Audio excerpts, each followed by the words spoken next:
I'm Fletcher Roden, and this is Tracking the Lone Wolf, based on my book, Tracking the Lone Wolf, The Sigma at Work, at Home, and at Play. Today on Tracking the Lone Wolf, empathy. Tracking the Lone Wolf is a twice-monthly show with fascinating information that's vital to just about everybody. So I suggest you like this video and subscribe to the channel. The book is available in paperback and for Kindle and in audiobook format from Audible or other platforms. I am a public speaker, and you can learn more about that at the website trackingthelonewolf.com. We talk a lot about empathy on this show, Tracking the Lone Wolf, and in the book, Tracking the Lone Wolf, The Sigma at Work, at Home, and at Play. Because empathy is so central, not only to all of the skill sets that the book looks at, not only to understanding the personality disorders and complexes and personality types that the book delves into, it's central in all the three theaters of life: the professional theater at work, the familial theater at home, and the social theater at play. Empathy is key to active listening. It is key to emotional intelligence. It is key to clear communication skills. It is key to people reading. It is key to conflict resolution. Empathy is central, in fact, to the very nature of our social structure. Without it, we could have no society. What is empathy? Well, sympathy is regarded as the capacity to feel badly for somebody.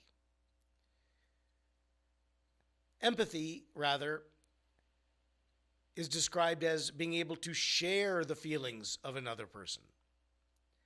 If a person cries and you feel badly for them, that's sympathy. If seeing somebody cry makes you want to cry too, that's empathy. Now, empathy is central, as I said, to understanding and to really, really sympathizing with somebody. You must have some empathy.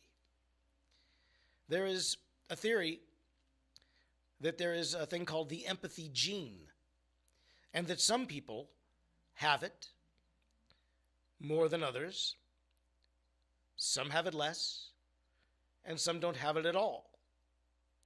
Many will tell you that, like most genetic combinations, it would be dependent on the parental contributions to the child in a hereditary level. Whether or not this is true, I do not know. It certainly makes sense to me. It does make sense to me that some people just cannot access their empathy. They just don't feel it. The idea is alien to them. It doesn't make them bad people. It doesn't make them lesser people. They simply lack the ability to access that part of in processing their thoughts and their feelings. They cannot process the thoughts and feelings of others in that way. Others cannot help but process it in that way. And it can interfere with parts of their life. We've talked on this show and in the book about how the human psyche always has at play both reason and emotion.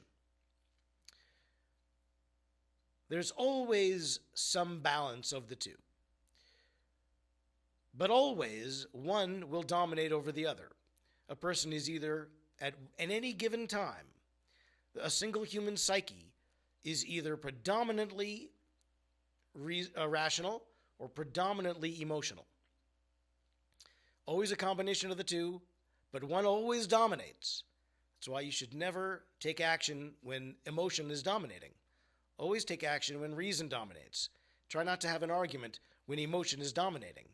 You can only have a good conversation if reason is dominating. There are times when emotion should dominate. but they're not often social interactions. But there are some people who can never access their rational side, and they're always emotional. There are some people who can never access their emotional side, and they're always rational. Whether or not these lack the empathy gene and these are overly endowed with it, I do not know. But empathy certainly does play a big part in society, in the human psyche, and in almost every interaction that you may have. Empathy must be curbed when it is so excessive that the sight of a homeless person might send you into tears or a fit of paralysis, analysis paralysis, overthinking. Well, that's when empathy can work against you. But without empathy, can you ever truly understand the way another person feels? Can you ever truly understand their perspective? Can you then ever truly see the world the way they see it? Can you truly resolve a conflict if you don't really understand a person and their perspective? And can you truly do that without empathy? In the home, empathy is more likely. One is more likely to be empathetic to their own kin than to people in the workplace, people in the professional theater. But empathy is crucial in the home, especially with your children. They'll feel it if you don't. But you're likely not to lack empathy. If you lack empathy for anyone, it won't be your children. Hopefully, it won't be your spouse either. Empathy is crucial in the home. Empathy is crucial in the social circles because this is how long-term friendships are made.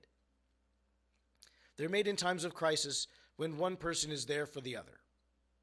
In dating, which is part of the social theater, empathy is important as the relationship progresses. But too much empathy early on is sort of a clinginess, it's a neediness. You should be empathetic, but reserve some of that empathy for when the relationship becomes more intimate. As it is with your long-term friends, that's a different kind of intimacy. But when you've known someone for 20, 30 years, they deserve your empathy. If you've known someone for 20, 30 minutes, they deserve it perhaps in lesser amounts. That'll be up for you to decide. But remember that empathy can go too far. Empathy can go haywire. And it can cloud your ability to reason. Because empathy triggers emotion, not reason. And oftentimes when you're dating someone, when you need critical thinking, that's based on reason. We've looked at critical thinking on this show and in the book.